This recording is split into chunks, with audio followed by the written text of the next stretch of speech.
Senator from Illinois.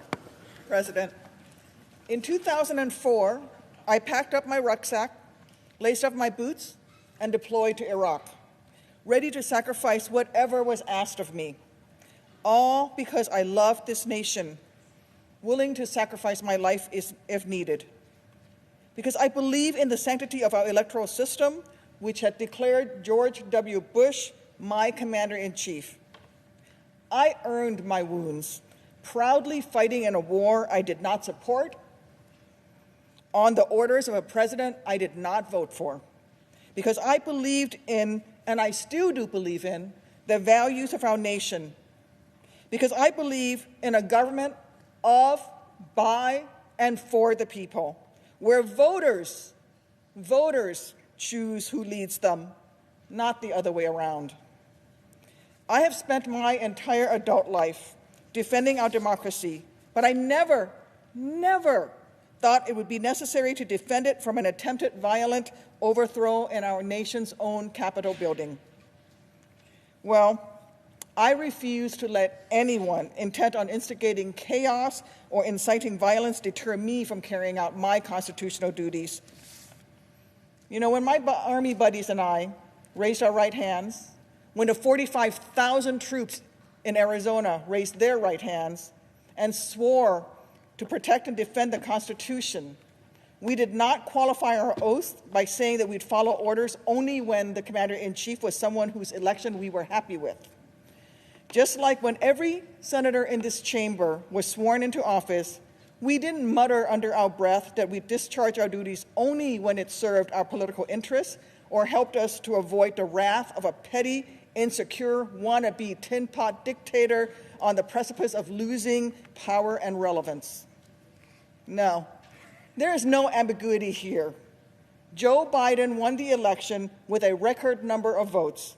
Republican officials nationwide confirmed those results, including in Arizona, as has judge after Trump-appointed judge.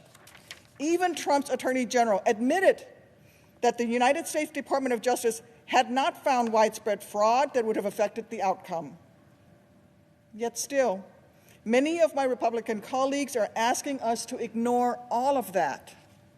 With no evidence of their own, they're asking us to ignore court rulings, ignore Republican election officials, and even worse, ignore the will of the people across this vast, great nation. By trying to overturn this election, they are placing more trust in Reddit conspiracy theories over the Constitution, proving that appeasing Trump is more important to them than protecting the most basic tenet of our republic, the adherence to free and fair elections.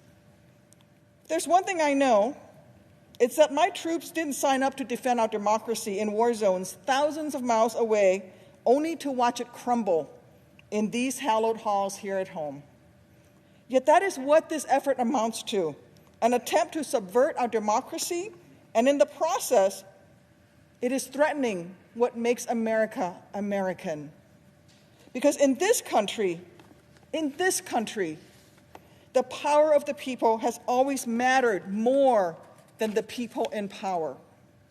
That is the ideal that this nation was founded upon.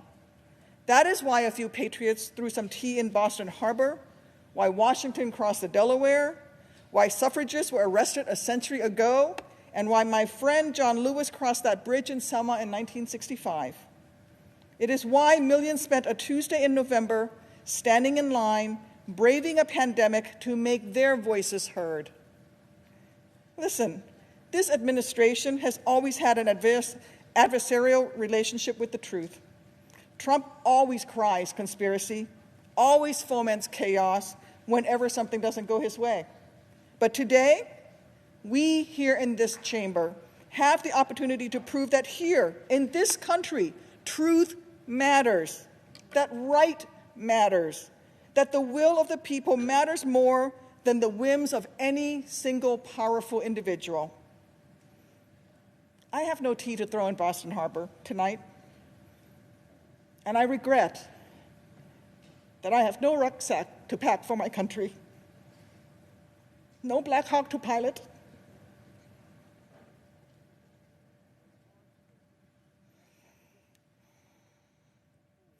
nor am I asking for any grand gesture from my Republican colleagues. All that I'm asking of you is to reflect on the oaths that you have sworn, on the damage done to our union today, and on the sacrifices made by those who've given so much to this nation. From the service members at Fort Huachuca and Marine Corps Air Station Yuma to the marchers who bent America's moral arc a bit more towards justice with every single step that they took, every bridge that they crossed, then ask yourself whether the democracy they were willing to bleed for, the country that each of us in this chamber has sworn to defend, is worth damaging in order to protect the porcelain ego of a man who treats the Constitution as if it were little more than a yellowing piece of paper. I think we all know the right answer. Majority Leader.